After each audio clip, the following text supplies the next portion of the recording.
In the driest summer of the 21st century, the summer of 2023, Silas Blackwood turned 60 geese loose in a field everyone in Clarion County knew was barren. They laughed. They laughed from the cabs of their air-conditioned John Deere tractors, their voices crackling over CB radios. They laughed over coffee at the co-op, their faces tight with the worry that hides behind ridicule. His own grandson, a boy with a fresh degree and a belief in data, pleaded with him.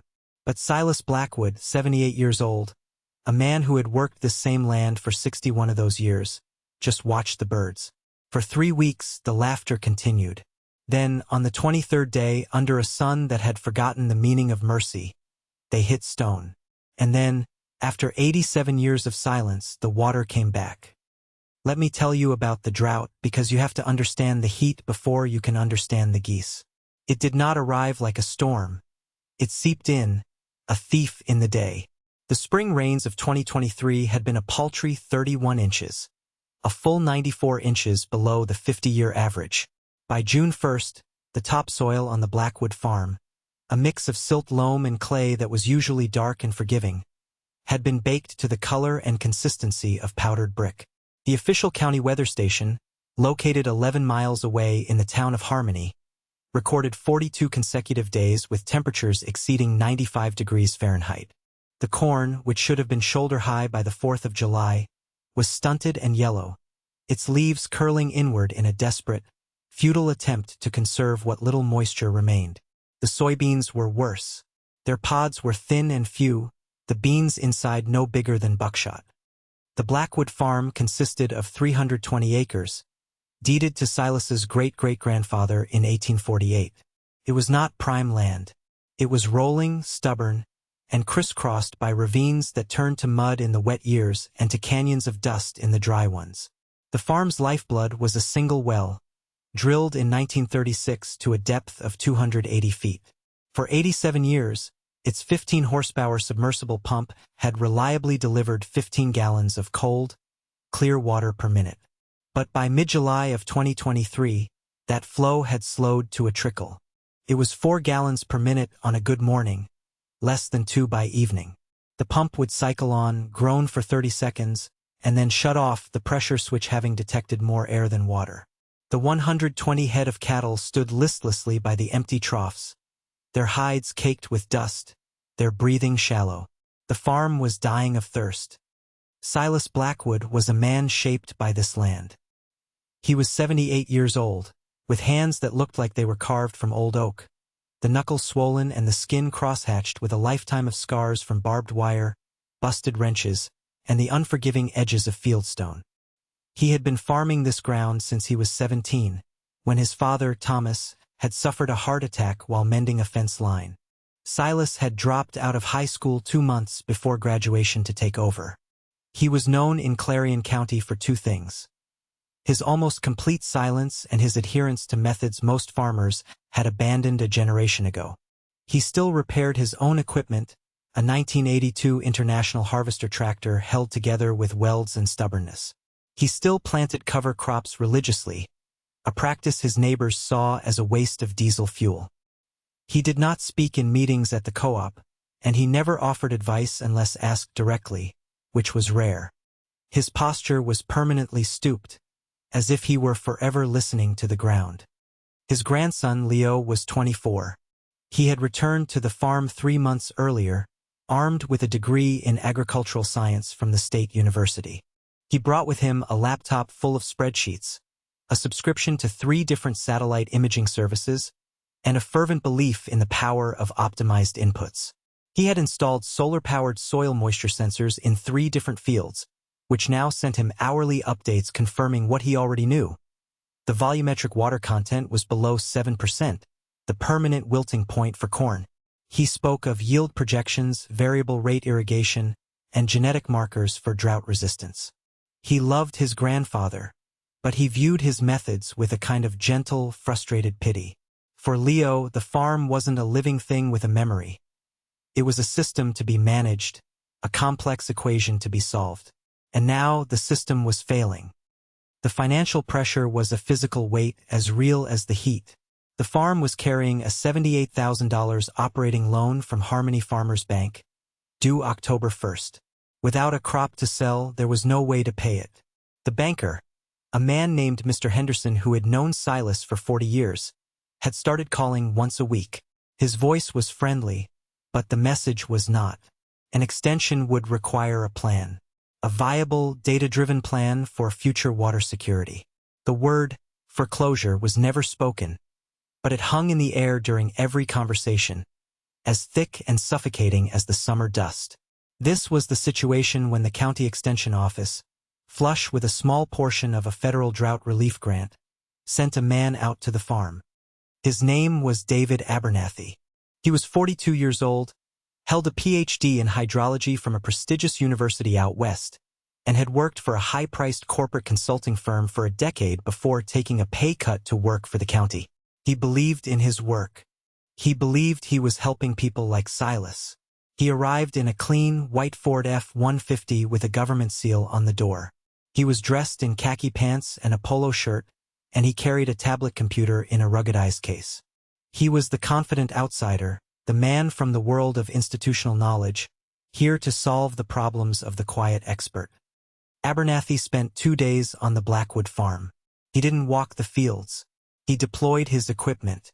The first was an electromagnetic survey unit, a device that looked like 2 skis connected by wires, which he dragged in a precise grid pattern across the North 40, the field Silas's father had always said was the driest on the property. The device induced a magnetic field into the ground and measured the soil's conductivity. Wet soil, being more conductive, would give a different reading than dry rock or clay. The second piece of equipment was a ground-penetrating radar array, a machine that looked like a futuristic lawnmower, which sent radio waves deep into the earth. The waves bounced off different geological layers, topsoil, clay, shale, limestone, and, hopefully, water-bearing aquifers. All the data was fed into his tablet, processed by software that cost more than Silas's tractor. After 2 days of work, Abernathy had a map.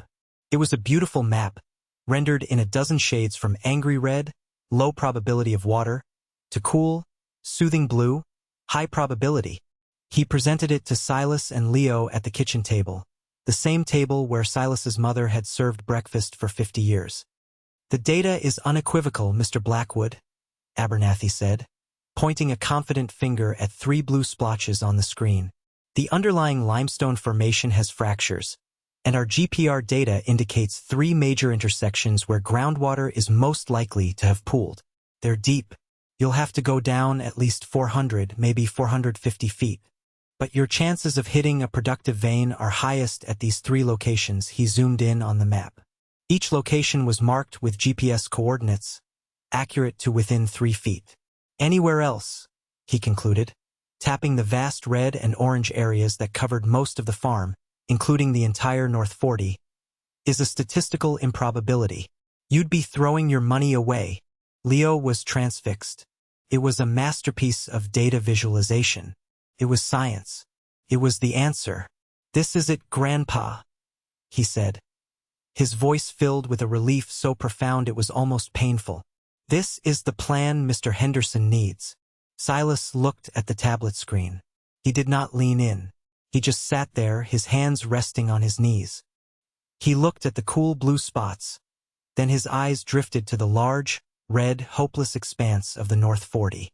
He was silent for a long time, so long that Abernathy started to look uncomfortable. Finally, he spoke. His voice was raspy from disuse. He asked, "What will it cost?" Abernathy straightened up, back in his element. "Drilling is expensive, there's no getting around it. Around here, you're looking at about $55 a foot. For a 400-foot well, with casing and the pump, you're probably looking at a total cost of around $22,000. And there's no guarantee. The best data in the world can't eliminate risk entirely. I'd say you have a 75% chance of success at any of these 3 sites. $22,000. Another loan. A 25% chance of getting nothing but a dry hole in the ground and another bill they couldn't pay." Leo's face fell, but he rallied. "It's a risk we have to take. It's the only logical choice."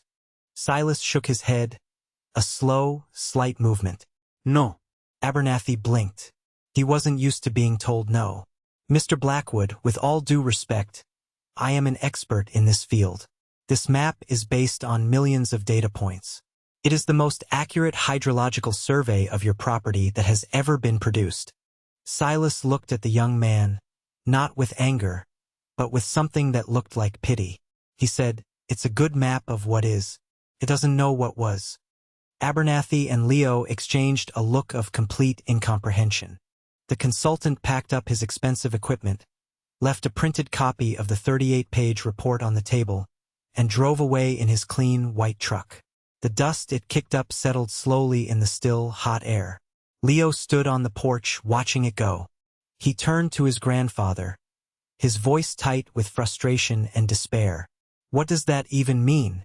It doesn't know what was? We have a scientific solution, and you just sent it away." Silas didn't answer. He just walked into the house, to the old roll-top desk in the corner of the living room. From a bottom drawer, he pulled out a thick, leather-bound ledger. On the cover, in faded gold leaf, were the words, "Blackwood Farm, 1890 to 1940. Let me tell you about the geese. Because the geese are not about geese. They are about memory, not human memory, which fades and lies and reshapes itself to fit a preferred narrative. They are about the memory of the land, the things it holds onto long after people have forgotten." The ledger was filled with the spidery handwriting of Silas's grandfather, Elias Blackwood. Elias was born in 1878 and had died in 1962, when Silas was 17. He had been a man of the 19th century, thrust into the 20th. He had seen the farm go from horsepower to tractor power, from lantern light to electricity. He had trusted some new things, but not all of them. The ledger was a record of this negotiation between the old world and the new. It listed crop yields, rainfall totals, livestock births and deaths, and the prices of corn and cattle for 50 years. But interspersed between the columns of numbers were paragraphs of advice, observations, and stories. On a page dated August 1928, Silas found the entry he was looking for. He had read it as a boy, but the words had meant little then. Now they meant everything.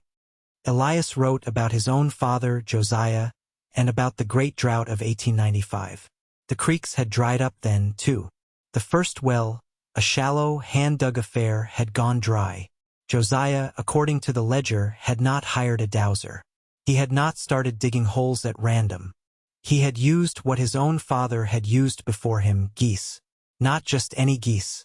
A specific breed, the American buff, a heavy, calm bird known for its foraging ability.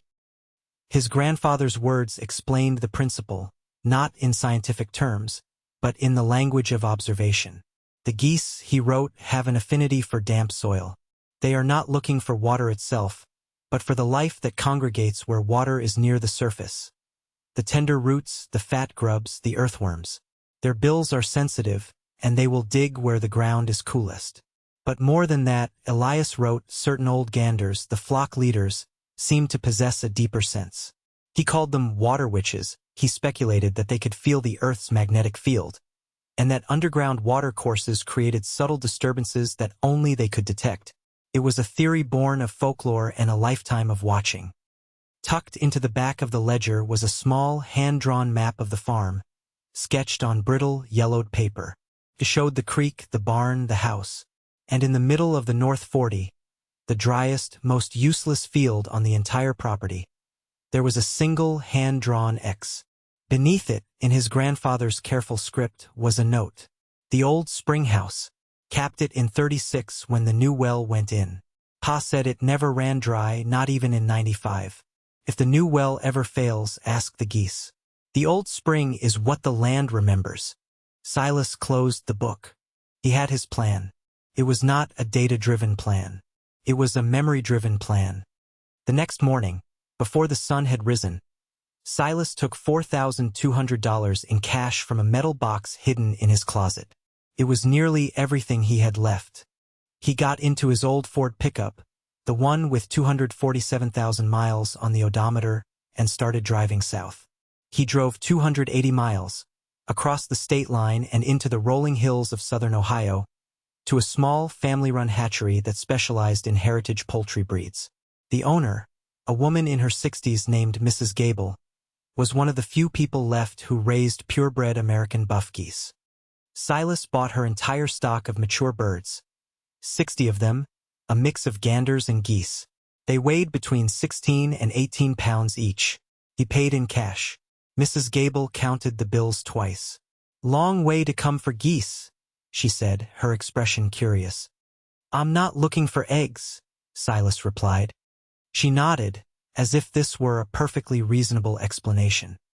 He loaded the birds, honking and protesting, into crates in the back of his truck and drove the 280 miles back to Clarion County. When he pulled into his driveway late that afternoon, the news of his trip had already spread. A neighbor had seen him drive past, his truck full of birds, and had made a few calls. By the time Silas was ready to unload them, a small audience had gathered. 3 neighbors parked their trucks along the road. Leo stood on the porch, his arms crossed, his face a mask of disbelief and humiliation. The laughter wasn't loud or malicious. It was worse. It was quiet and pitying. The head shaking, the murmurs. Poor Silas. The heat's finally gotten to him. Spending his last dime on geese, one neighbor, a man named Carl who farmed the 500 acres to the west, was more direct. He walked over to the fence. "Silas, what in God's name are you doing?" Silas didn't answer. He was busy building a temporary enclosure in the North 40, using step-in posts and 3 strands of electric poultry netting. He was fencing off a 5-acre section, roughly centered on where his grandfather's ex had been. Leo came down to help him, his movements stiff with anger. The confrontation came as the sun was setting, painting the dusty sky in shades of orange and purple. "Grandfather, this is insane," Leo said, his voice low and tight. "We are the laughingstock of the county. I went to the co-op for feed this morning, and they were all talking. They think you're crazy." Mr. Henderson from the bank called again. I had to tell him we didn't have a plan. I couldn't tell him our plan was to buy a flock of geese. Silas finished connecting the fence charger, the rhythmic tick-tick-tick of the electric pulse filling the evening air. He turned to his grandson. His face was calm. "Abernathy's report knows the numbers," he said, his voice even. "It doesn't know the land. This land has a memory, Leo. You just have to be quiet enough to listen to it." "Listen to what?" "Geese." Leo threw his hands up in exasperation. "This isn't the 1800s. We have technology. We have science." "That report is his science," Silas said, gesturing vaguely toward the house where the printed report lay on the kitchen table. "This is mine." He opened the gate to the enclosure. Then he opened the crates on the truck. The 60 geese spilled out, a noisy, chaotic gaggle of buff-colored feathers. They hesitated for a moment, then began to explore their new surroundings, their heads held high, their orange bills probing the dry, cracked earth. Silas closed the gate. He set out 2 large water troughs, which he would have to fill by hauling water from a neighbor's functioning well, a daily act of humility. Then he sat on the tailgate of his truck and watched them. He watched as the last light faded from the sky and the stars emerged, cold and distant in the blackness. He just watched. The days that followed were a study in excruciating slowness. Nothing happened.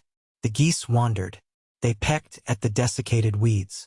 They huddled in the shade of the single, stunted oak tree in the middle of the enclosure. They honked. They preened. Occasionally, one would scratch at the ground for a few seconds and then move on. The earth was as hard as concrete, baked by the relentless sun. Leo continued his own scientific vigil. Each morning, he checked his soil moisture sensors. The readings were unchanging. 68%, 67%, 69%. He showed the data to Silas on his phone. "Look, Grandpa, this bone dry.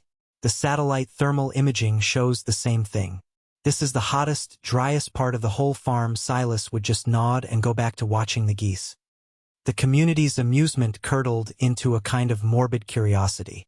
People would slow their trucks down as they passed the North 40, just to look at the old man and his flock of useless birds. The story became a local legend in real time. Silas's digging geese. It was a joke, but it was also a tragedy. It was what happened when a man got old and the world moved on without him. After 2 weeks, even Silas's resolve seemed to be fraying. He spent less time watching from the tailgate and more time working on other failing projects around the farm. The hope that had briefly illuminated his face after his trip to Ohio had been replaced by a familiar, stoic resignation. Leo started quietly researching well drilling companies, hoping he could somehow convince his grandfather to take Abernathy's advice before the bank foreclosed. He found a company that would drill for $52 a foot, a savings of $3. Felt like a hollow victory. The farm was withering. The bank was waiting. The geese were doing nothing. The third week was the worst. A heat wave, even more intense than the last, settled over the Midwest. The temperature hit 101 degrees Fahrenheit, then 103 degrees Fahrenheit. The air was thick and still, heavy with the smell of dust and dying crops. The cattle's breathing became labored. 2 of the older cows went down from heat stress and had to be put down. The financial loss was another $3,000 they didn't have. Despair began to settle over the Blackwood farm, a final, suffocating blanket. Leo stopped talking about the sensors. He stopped talking about anything. He and his grandfather worked in silence, 2 men adrift in a sea of heat and failure. It happened on day 23. It was a Tuesday. The afternoon was the hottest yet, the official temperature in Harmony hitting 104 degrees Fahrenheit. The heat index was 112 degrees Fahrenheit. The air shimmered above the baked fields. Most of the geese were huddled under the oak tree, their bills open, panting like dogs. But one of them, a large gander older than the rest, was standing in the middle of the enclosure, in the full, brutal glare of the sun. He stood perfectly still for almost a minute. Then he let out a loud, piercing honk that cut through the thick air. He lowered his head and began to dig. He didn't scratch at the surface. He dug with a frantic, obsessive energy, his powerful bill stabbing at the hard-packed earth, his webbed feet kicking dirt behind him. Within seconds, 3 other geese left the shade of the tree and joined him. Then a dozen more. Soon, nearly half the flock was gathered in a tight circle, all digging and honking in the same spot, a spot no different from any other in the 5-acre enclosure. Silas was mending a fence half a mile away, but he heard the commotion. It was a different sound, a different energy. He dropped his tools and got in his truck, driving along the fence line to the North 40. Leo, who had been trying to repair the failing well pump, heard it too and followed on the ATV. 2 of the neighbors who had been mocking him for weeks, Carl and a younger farmer named Ben, were out checking their own withered crops.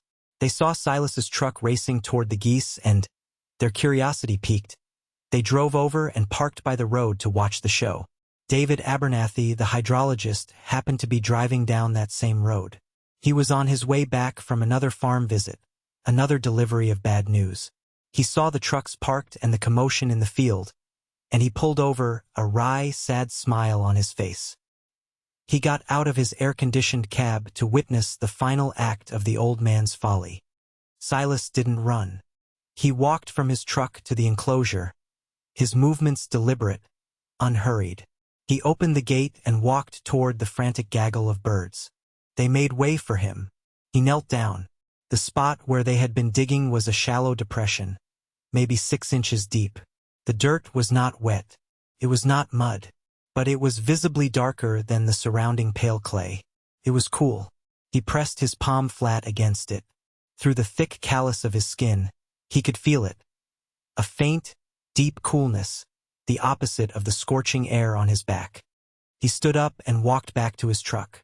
He returned with a shovel and a post-hole digger. He didn't say a word to Leo, who was now standing right behind him, his face a mixture of confusion and a terrifying, nascent hope. Silas drove the shovel into the ground. The first foot was the same packed, dry clay he had been looking at all summer. It was hard work. The shovel barely penetrated a few inches with each thrust. The sun beat down on his back. Sweat dripped from his nose and chin, leaving dark spots in the dust. The second foot was different. It was composed of gravel and smaller stones, a layer of river rock that had no business being in this field. It was looser, easier to dig. The stones were damp, not wet, but slick with a faint film of moisture. Leo let out an involuntary gasp. Abernathy, watching from the fence line, took a step closer. The smile was gone from his face. At a depth of about 3 feet, the shovel stopped. It didn't grate against bedrock. It hit something with a flat, solid, definitive thud. The sound of steel on worked stone. Silas dropped the shovel. He fell to his knees and began to scrape away the remaining dirt and gravel with his bare hands. Leo knelt beside him and did the same. The neighbors, Carl and Ben, forgot themselves and climbed through the fence. Their cynicism evaporated, replaced by a raw, primal curiosity. They crowded around as Silas and Leo cleared the earth. It was a single, massive piece of limestone, roughly 4 feet square. It was flat on top, but the edges were clearly hand-cut, shaped by a chisel and a strong arm a long time ago. In the center, a rusty iron ring was set into the stone. It took all 4 of them, Silas, Leo, Carl, and Ben, to move it. They looped a chain through the iron ring and attached it to the back of Silas's truck. Silas put the truck in low gear and eased forward. The chain went taut. The truck's tires spun, kicking up dust. Then, with a deep groan from the earth, the capstone shifted.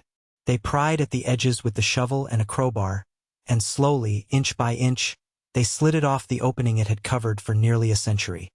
A rush of air escaped from the darkness below. It was cool. It smelled of deep earth, of moss, of stone, and of something else, something clean and alive. It was the smell of water. They peered into the hole. It was a shaft, about 3 feet in diameter, lined with expertly fitted fieldstone, no mortar, just the weight of the stones holding them in place. It went down into darkness. Silas picked up a small rock. He held it over the opening for a second, then let it drop. No one spoke. The only sounds were the panting of the men, the distant hum of the heat, and the quiet shuffling of the geese, who now stood in a silent circle around the men, as if they were bearing witness. They waited. 1 second, 2 seconds. Then came the sound, rising up from the cool dark. A quiet, distinct, beautiful splash. The well was there. David Abernathy stood frozen at the edge of the hole. He looked down into the dark shaft, then back at the tablet computer sitting on the passenger seat of his truck. On its screen was the beautiful, color-coded map, a monument to millions of data points, to sophisticated software, to everything he thought he knew. The map showed this exact spot, the spot where they now stood, as a deep, unambiguous red. A statistical impossibility. He shook his head slowly, not in disbelief, but in something that felt like surrender. He turned, walked back to his truck without saying a word to anyone, and drove away. He never sent the county a bill for his services. The silence that fell over the other men was profound. The laughter of the last 3 weeks, the jokes, the pity. It all seemed like something from another lifetime. Carl, a man not known for sentiment, took off his hat and wiped his forehead, but it wasn't just sweat he was wiping away. "I'll be damned, Silas," he whispered. "I'll be damned. Let me tell you what they found. It wasn't just a well. It was a springhouse. Using a pump and hoses, they drained the shaft, lowering a light into the depths. 10 feet down, the stone-lined shaft opened into a small dome chamber, about 6 feet high and 8 feet across.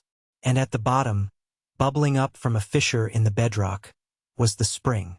It was clean, cold, a constant 54 degrees Fahrenheit, and after they had cleared out the accumulated silt of 87 years, they measured the flow. It was 12 gallons a minute, 720 gallons an hour, 17,280 gallons a day. It was not a gusher like the deep wells the big corporate farms had, but it was a lifeline. It was enough to fill the cattle troughs. It was enough to save the 10-acre vegetable garden that provided the farm's only cash flow. It was enough to survive. The total cost of finding the water was $4,200 for 60 geese, plus the fuel for a 560-mile round trip. The cost of the scientific survey that had found nothing was $15,000 in federal grant money that could have gone to a family that listened to their experts. That evening, after the neighbors had gone home, taking the story with them that would soon be legend in Clarion County, Silas and Leo sat at the kitchen table. The 38-page report was still there. Leo picked it up, walked it over to the trash can, and dropped it in. He came back to the table and sat down. For a long time, he just looked at his grandfather. The frustration was gone. The embarrassment was gone. All that was left was a quiet, humbling reverence. Silas pushed the old farm ledger across the table. He opened it to the page with the hand-drawn map. His calloused finger tapped the X in the North 40. "The land remembers," he said again. But this time Leo understood. Silas tapped the book. "Your turn to remember," he said. The Blackwood farm survived the drought of 2023. The spring provided enough water to keep the cattle healthy and to bring the vegetable garden to a modest but profitable harvest. That winter, Silas and Leo laid permanent pipe from the old Springhouse to the barn and the house. The new water had a sweeter taste than the old well water. It tasted of the deep earth. The following year, 2024, was a good year for rain, but they used the spring water to supplement, and they had their most profitable season in a decade. Leo, using his scientific knowledge, didn't abandon it, he integrated it. He used the spring water to run a highly efficient drip irrigation system on their highest value crops, a perfect marriage of old source and new method. 2 years later, David Abernathy's White County truck was no longer seen on the back roads of Clarion County. He had quit his job. The story, as Leo heard it, was that he'd bought a small 50-acre farm in the next state over. He was raising heritage livestock and experimenting with regenerative agriculture. He was learning to listen to the land. The story of Silas's digging geese became a permanent piece of local folklore. It was told at the co-op, at church picnics, and over beers at the town's only bar. It changed in the telling, as all such stories do, but the core of it remained true. It was a story about an old man who trusted a flock of geese more than he trusted a computer. And he had been right. Other old-timers in the county began to remember things their own grandfathers had told them, about which hollows held the frost latest in the spring, which hillsides were sheltered from the north wind, which trees were the first to lose their leaves before a hard winter. A quiet, slow resurgence of a different kind of knowledge began to take root.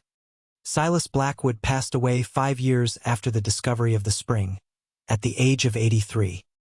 He died in his own bed, in the same room he was born in, looking out the window at the fields he had tended his entire life. The farm passed to Leo. It was solvent. It was healthy. And in the North 40, not far from the small pump house that now covered the old spring, Leo kept a flock of 20 American buff geese. He didn't need them to find water anymore. He kept them as a reminder, a living, honking, digging monument to the memory of the land, and to the man who had taught him how to listen to it. There is a lesson in the story of the geese, and it is not that science is wrong or that new methods are useless. It is that the oldest data is sometimes the most valuable. The earth keeps its own records, etched in stone and watercourses and the collective memory of living things.